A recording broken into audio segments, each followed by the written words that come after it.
mist that clings to the rolling hills of Gettysburg, Pennsylvania, carries a weight far heavier than simple moisture.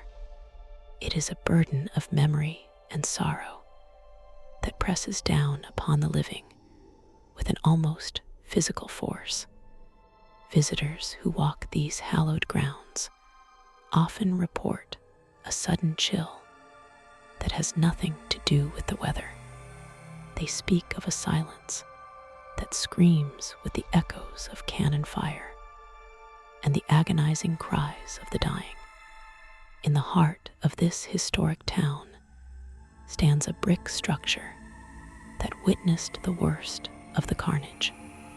The Farnsworth House Inn is not merely a building made of clay and timber. It is a stone vessel that has collected the residual energy of 1,000 tragic endings. Built in the year 1810, the structure, now known as the Farnsworth House Inn, dominates Baltimore Street with an imposing red brick facade. Its walls are scarred and pockmarked by the violence of the past. Over 100 bullet holes riddle the southern side of the building.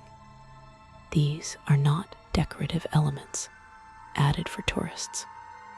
They are genuine wounds inflicted during the 3 bloodiest days in American history. Each impact mark tells a story of a projectile meant to end a life. The house stands as a silent witness to the chaos that erupted in July 1863. It looms over the street like a tombstone that refuses to crumble under the weight of time. Before the armies converged on this quiet crossroads town, the house belonged to the Sweeney family. They lived a relatively peaceful existence until the war arrived at their doorstep. When the Confederate forces swept into town, the Sweeney family found their home commandeered. The brick walls offered ideal protection for soldiers seeking cover from Union fire. The sturdy construction that was meant to house a family soon became a fortress of death. The garret window, high in the attic, provided a commanding view of the street below. It was a sniper nest that would claim many lives. The transformation from home to slaughterhouse happened overnight. Confederate sharpshooters took up positions in the attic of the Sweeney home. These men were elite marksmen tasked with eliminating officers and artillerymen on the Union side. They lay on the floorboards for hours while peering through the small attic window. The air in the attic grew hot and stifling as the July sun beat down on the roof. The smell of black powder and sweat filled the cramped space. From this vantage point, they rained death upon the Union soldiers positioned on Cemetery Hill. The sound of their rifles cracking was a constant rhythm of destruction. But for every life they took, a darker energy began to seep into the wood and plaster of the house. One particular sharpshooter is said to have met his end in that sweltering attic. Legends say he was struck by a return volley that pierced the brick and shattered his body. He died alone in the dark, surrounded by the tools of his grim trade. His blood soaked into the unfinished floorboards of the garret. It is believed that his spirit never left that post. He remains eternally vigilant while waiting for orders that will never come. Guests who stay in the garret room today often report the sensation of being watched from the corner.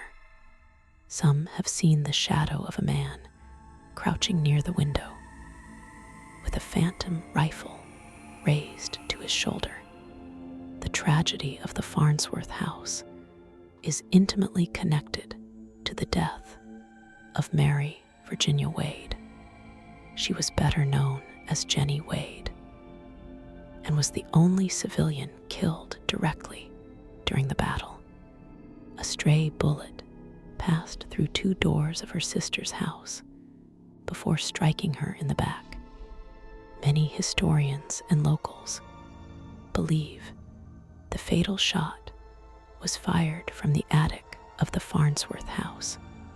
The guilt of that accidental murder hangs heavy over the property. It adds a layer of tragic irony to the violence. A soldier fighting for a cause he believed in took the life of an innocent woman baking bread. This sorrow permeates the very foundation of the inn. After the smoke cleared and the armies retreated, the house served a new and gruesome purpose. Like many structures in Gettysburg, it was converted into a makeshift field hospital. The wounded and dying were carried into the dining rooms and hallways. The elegant floors became slick with blood and other fluids. Surgeons worked without anesthesia or sterilization. They amputated shattered limbs and piled them outside the windows like cordwood. The screams of men in agony echoed off the walls day and night.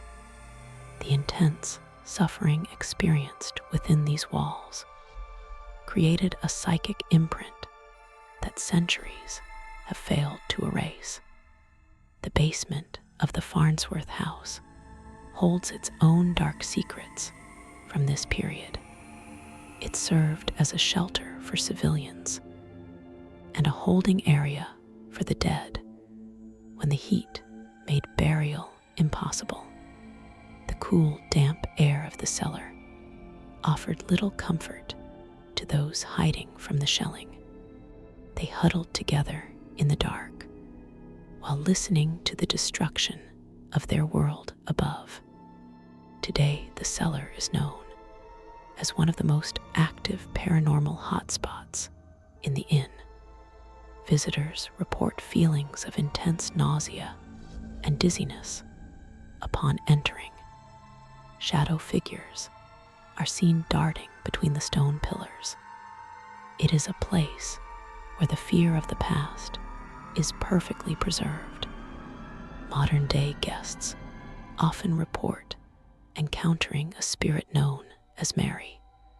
She is believed to have been a midwife or a comforting presence who tended to the wounded soldiers. Unlike the angry or sorrowful entities, Mary is described as gentle. Guests feel a soft hand tucking them into bed at night. Some have awoken to the sensation of a cool cloth being placed on their feverish foreheads. She seems to be stuck in a loop of eternal caretaking. She tends to the living as if they were the dying soldiers of 1863. Her presence is a heartbreaking reminder of the women who cleaned up the mess of war. There is another entity that roams the halls who is far less benevolent. He is often referred to as the Walker due to the heavy boot steps heard pacing the floorboards. The sound is distinct and unmistakable.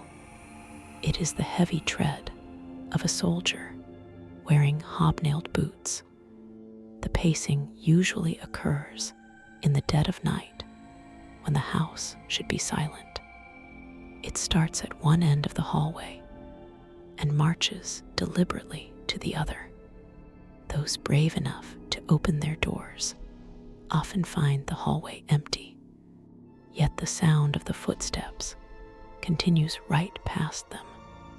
The air turns icy cold as the invisible soldier marches on his endless patrol. In the room known as the Sarah Black Room, the activity is intensely physical. Guests have reported the distinct sensation of someone sitting on the edge of the bed.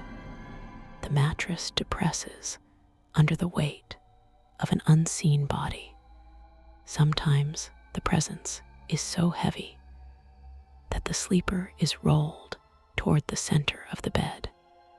There are whispers of a spirit named Jeremy who haunts this space. Jeremy is thought to be a young boy who died tragically. His energy is playful but startling. He enjoys moving personal items and hiding keys. But beneath the playfulness lies a deep well of loneliness that sensitive guests can feel in their bones. The dining area serves traditional game pie and peanut soup, but it also serves up terror. Servers have watched in disbelief as decorative antique toys fly off the shelves. Heavy chairs are dragged across the floor by unseen hands. The aroma of cheroot tobacco smoke often manifests out of nowhere. This particular brand of tobacco was popular among soldiers during the Civil War era. The scent is pungent and unmistakable, even in a smoke-free establishment. It wafts through the room as if a group of officers has just lit up after a meal. It is a sensory hallucination that bridges the gap between the past and present. One of the most chilling phenomena involves the distinct sound of a jaw harp.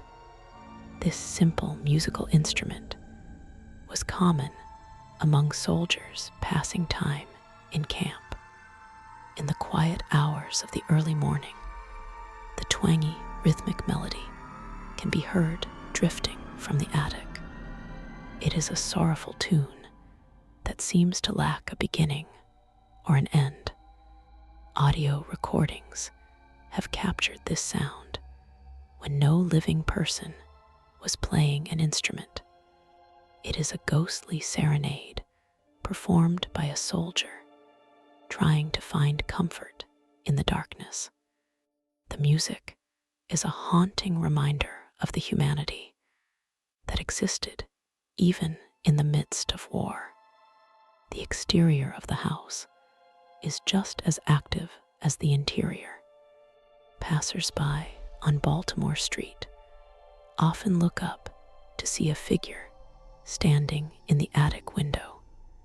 The figure is dressed in a gray uniform and stares blankly at the street below. He does not move or acknowledge the waves of tourists. Many assume he is a historical reenactor hired by the inn. They are horrified to learn later that no one was in the attic at that time. The figure is often described as having a face that is blurred or partially missing. It is a manifestation of the trauma sustained by the sharpshooters who died at their posts. Deep in the cellar, there is a particular corner that staff members refuse to approach alone.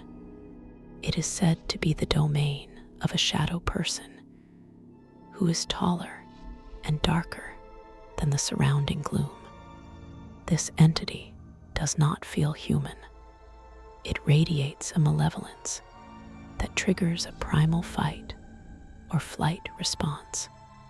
Some paranormal investigators believe this is not a human spirit at all. They suggest it is a negative entity fed by the massive release of pain and death energy from the battle. It lurks in the recesses of the stone foundation and feeds on the fear of those who dare to enter its territory. Electronic voice phenomena, or EVP, are commonly captured throughout the Farnsworth house. Investigators have recorded voices speaking in 19th century dialects. The voices often ask for water or call out for their mothers. One particularly clear recording captured a gruff male voice demanding the listener to get down. This command likely echoes the warnings shouted during the sniper fire of the battle. The clarity of these voices is disturbing. They do not sound like distant whispers, but rather as if someone is speaking directly into the microphone from inches away. The emotional toll on the staff who work at the inn is significant. Many have quit after only a few shifts because they could not handle the constant feeling of being watched. Housekeepers report that beds they just made are messed up within seconds of leaving the room. Towels are thrown into bathtubs and lights flicker rhythmically. It is a psychological war of attrition. The spirits seem to resent the intrusion of the living into their domain. They assert their ownership of the space through small acts of chaos. Working there requires a fortitude that few possess. A frequent report from the East Room involves a mirror that hangs on the wall. Guests looking into the glass have reported seeing a face other than their own peering back. The reflection is often that of a man with a handlebar mustache and a weary expression. He appears only for a second before vanishing. This phenomenon suggests that mirrors in the house act as portals or windows into the past. The fleeting nature of the apparition makes it all the more terrifying. It leaves the viewer questioning their own sanity. The feeling of violation upon seeing a stranger in the mirror is profound. During the anniversary of the Battle of Gettysburg, in early July, the activity in the house spikes dramatically. The energy of the reenactments and the thousands of visitors seems to charge the atmosphere. The spirits become more active and more visible. Doors slam with tremendous force, and full-bodied apparitions are seen in the hallways. It is as if the residual energy of the battle is replaying itself on a loop. The boundary between 1863 and the present day becomes dangerously thin. The house remembers the trauma and forces everyone inside to remember it as well. There is a story of a skeptic who stayed in the room where the sharpshooter died. He spent the evening mocking the stories and demanding the ghost show itself. In the middle of the night, he woke up gasping for air. He claimed that invisible hands were tight around his throat. He could feel the calloused fingers squeezing the life out of him. He fled the room in his pajamas and refused to return even to pack his bags. The marks on his neck were visible the next morning. It was a violent lesson that the entities in the Farnsworth house demand respect. The attic walls still hold the original brick and timber that protected the Confederate soldiers. Visitors who touch the walls often report a sudden rush of emotion. They feel intense grief or sudden blinding rage.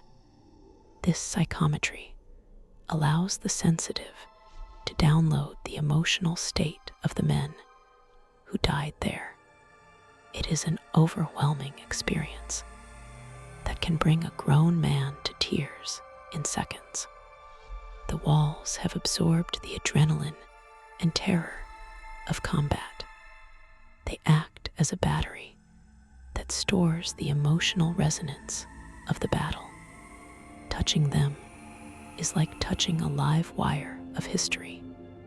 Children are often the most susceptible to the spirits of the Farnsworth house. Young guests have been seen talking to empty corners or playing hide and seek with invisible partners.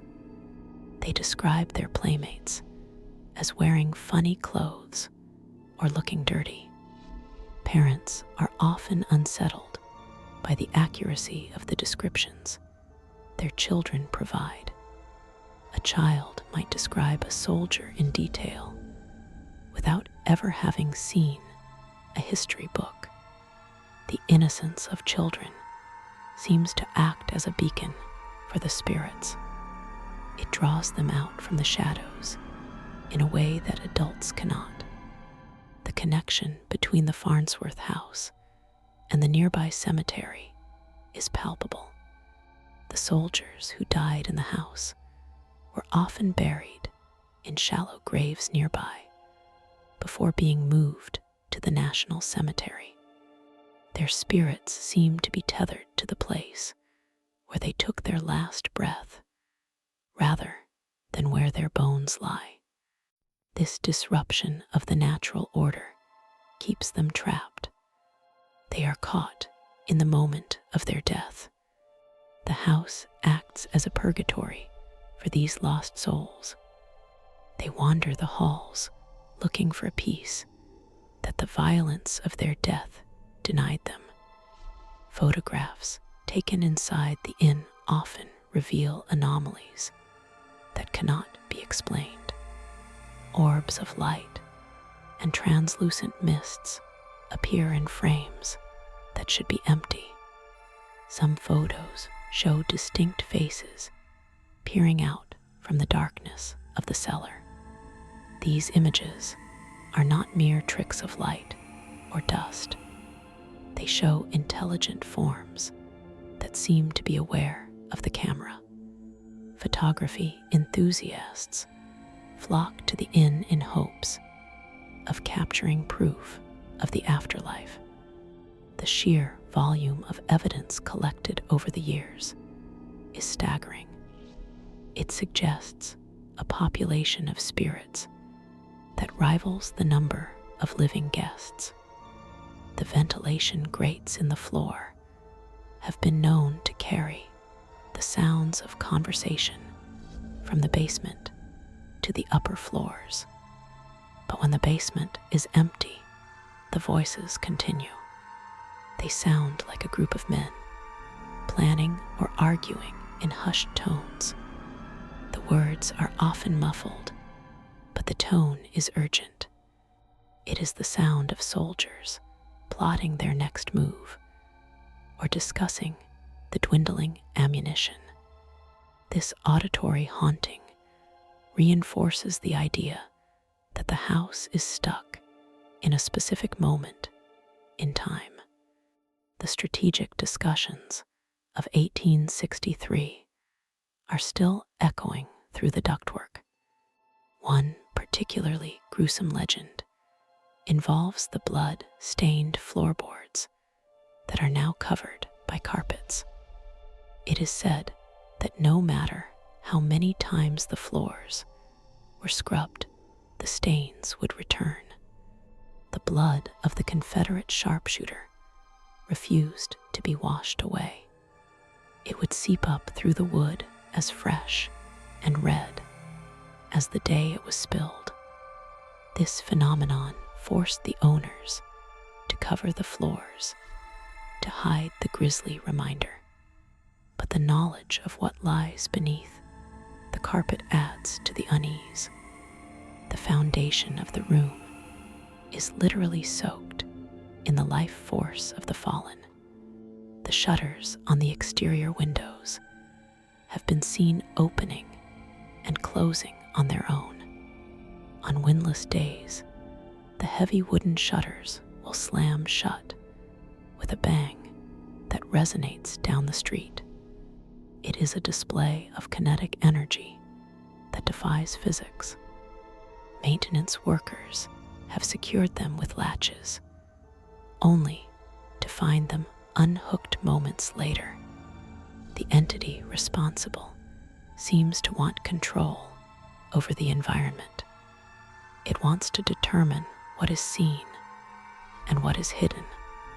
The slamming shutters serve as a warning to those on the street to keep their distance. Guests who sleep in the McPherson room often report distinct temperature drops. The room can go from a comfortable 70 degrees to freezing in a matter of seconds. This thermodynamic anomaly is usually a precursor to a manifestation.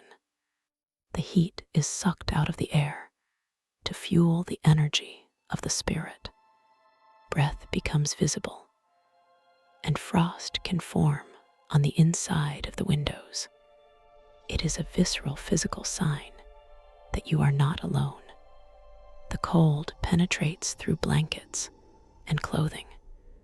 It is the chill of the grave seeping into the world of the living. The haunting of the Farnsworth House is not limited to the night. Daylight apparitions are rare but documented. Staff members have seen figures walking through walls in the middle of the lunch rush. These daytime ghosts appear solid and lifelike until they vanish into thin air. This defies the common trope that ghosts only come out in the dark. It suggests that the haunting is a constant state of existence for the building. The spirits are there 24 hours a day. We only notice them when the distractions of the living world quiet down. The legacy of the Farnsworth House Inn is one of unmitigated tragedy and restless energy. It stands as a monument to the brother against brother conflict that tore the nation apart. The ghosts that inhabit its rooms are not monsters. They are the remnants of young men who died far from home and in great pain. They are the civilians whose lives were upended by violence. The house traps them in amber, preserving their final moments for eternity. To visit the Farnsworth House is to step into a time machine powered by sorrow. As you leave the Farnsworth House and step back onto the brick-lined streets of Gettysburg, the feeling of dread lingers. You may find yourself checking your rearview mirror, half expecting to see a gray-clad soldier watching you go. The silence of the battlefield town feels different now. You understand that the silence is a lie. The air is filled with the voices of the dead. For those who listen, the Farnsworth House is just one vessel for these voices, but it is the loudest. The specters of the Civil War are not gone. They are waiting for the next guest to check in. Ultimately, the Farnsworth House serves as a grim reminder that war does not end when the treaties are signed. The psychological and spiritual wounds fester for generations. The entities trapped within those brick walls are a testament to the enduring power of trauma.